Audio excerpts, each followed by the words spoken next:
안녕하세요. 30대 초반의 여자입니다. 저는 올해로 이제 결혼한 지 2년 차네요.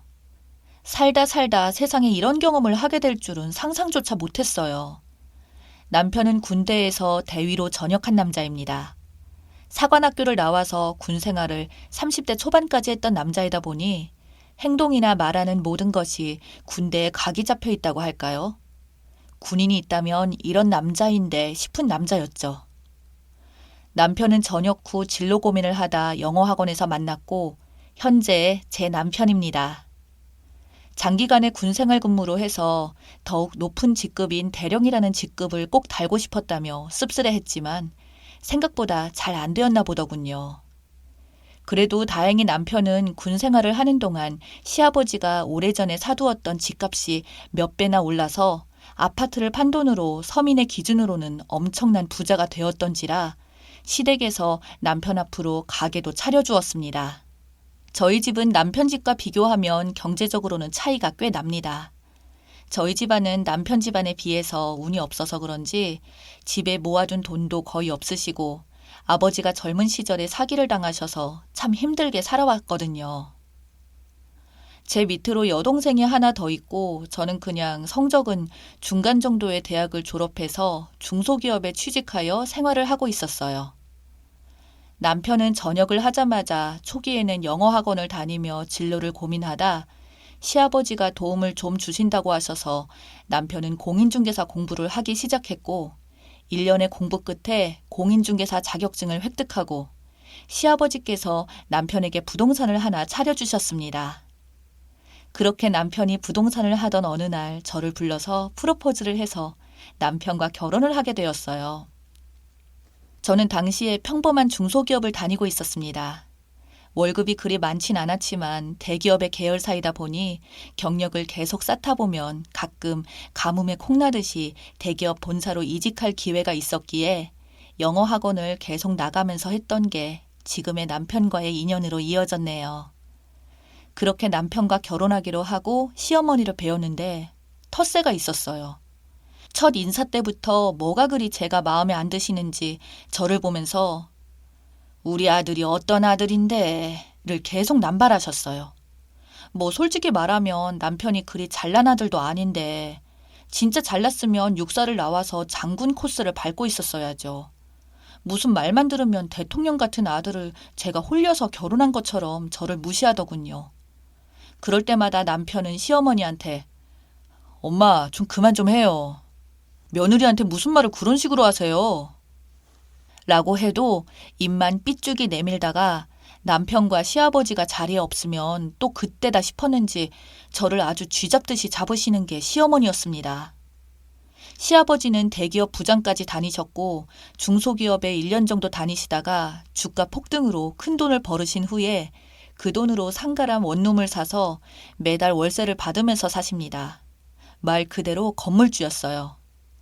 그래도 허투루 돈을 안 쓰려고 하시고 일은 안 하시지만 매일같이 아침 저녁으로 그 연세에도 자전거를 타고 하루에도 5시간 이상씩 돌아다니며 운동과 헬스클럽을 다니시거나 집에서 영화를 보다가 가끔씩 등산을 가시는 멋진 노년을 보내시는 분이셨어요. 시아버지는 화가 나면 무서우신 편이셨지만 평상시에는 합리적으로 생각하려고 하셨고 시어머니와 불화가 있을 때마다 저를 감싸주시던 분이셨어요. 어떨 때는 진짜 남편이 시아버지를 닮아서 정말 다행이라고 생각을 했었어요.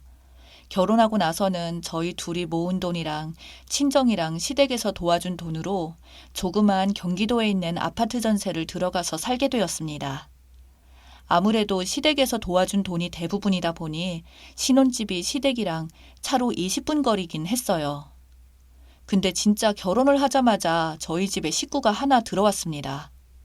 바로 시어머니였어요. 정말 틈만 나면 찾아오고 저희 집에 와서 이래라 저래라 하고 난리도 아니었어요. 그래도 결혼 초기에는 저 역시 회사 생활을 하던 터라 시어머니를 보는 시간이 퇴근 후였거든요. 그때 뭐 남편과 같이 퇴근하던지라 남편이 짜증까지 내면서 시어머니를 쫓아낼 때도 있었고 시어머니가 말도 안 되는 소리를 하면 남편이 옆에서 알려주거나 보호하기도 했었는데 문제는 제가 임신을 하고 출산을 하면서 제가 회사를 그만두게 되자 저희 집에 매일같이 찾아오는 시어머니 때문에 제가 스트레스로 탈모까지 오게 되었어요. 그때 남편도 부동산에 나가서 일을 해야 하는 시간이라 시어머니가 와서 폐약질을 하는 것도 막아주진 못했어요. 그게 하루 이틀이지 3달 정도가 되고 제가 너무 화가 나서 어머니, 그만 좀 하시라고요. 저 정말 스트레스 쌓여서 지금 탈모 증상까지 걸렸어요. 하고 소리를 지르니 어디 며느리가 시어머니한테 위아래로 없이 소리를 질러! 하며 오히려 저의 뺨을 때리셨습니다. 그걸 뒤늦게 알게 된 남편이 시어머니에게 소리를 지르며 2번 다시 우리 집에 찾아오지 말라고 쫓아버리고 시아버지에게도 말해서 시아버지가 시어머니에게 난리를 치셨나 보더군요. 그리고 시아버지가 저를 찾아와서는 제 손을 어루만지시며 미안하다고 그저 시어머니와 친해지기를 바라며 방치했던 게 이런 최악의 결과로 이어진 것 같다며 재차 사과를 하시면서 생활비로 보태 쓰라고 2천만 원이나 위로금으로 주고 가셨습니다. 솔직히 시아버지께는 받은 게 너무 많고 항상 배려심도 많으시고 여유도 많으셨던지라 어떻게 저런 남자가 시어머니 같은 여자를 만난 건가 하는 의문이 문득 들더라고요.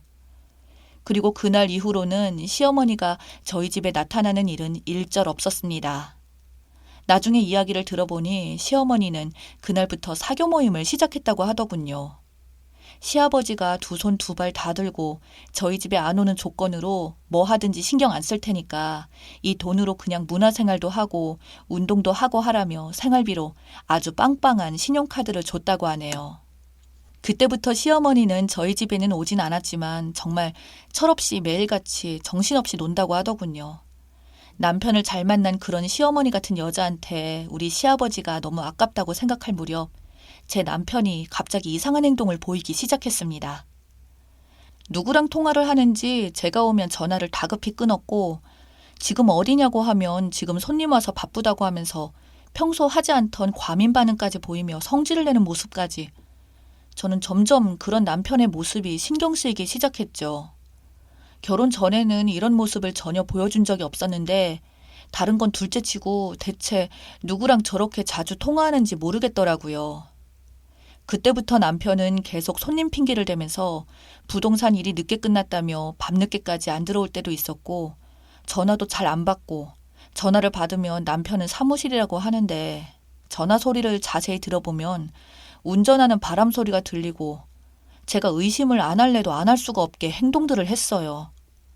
그러던 어느 날 아침 남편 출근을 하라며 아침밥을 차리고 밥을 먹는 도중 남편 핸드폰이 카톡하며 알림음이 울리자 남편이 먹던 밥을 놔두고 지금 손님이 와서 기다린다며 급히 나가봐야 된다고 먹던 도중에 멈춰버리고 밥을 남긴 채 급히 나가버리더군요.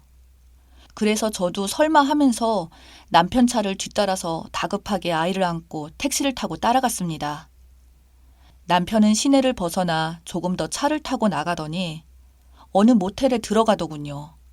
그리고 내리자마자 다급하게 모텔 안으로 뛰어들어갔습니다. 뭐지? 대체 무슨 일이지? 설마 했는데 남편이 바람을 피는구나 라는 생각이 들자마자 택시 안에서 저는 서러움에 복받쳐서 눈물이 났고 아이를 끌어안고 펑펑 우는데 그렇게 얼마 지나지 않아서 남편이 한 여자의 손목을 거칠게 끌고 나오는 겁니다. 그래서 저 여자가 상간녀인가? 아니 근데 왜 저렇게도 일찍 나온 거지? 라고 의아해하면서 쳐다보니 아니 어떻게 이럴 수가. 그 여자는 바로 시어머니였어요. 남편이 바람을 피운 게 아니라 바람을 피우는 시어머니를 추적해서 잡으러 온 거였죠.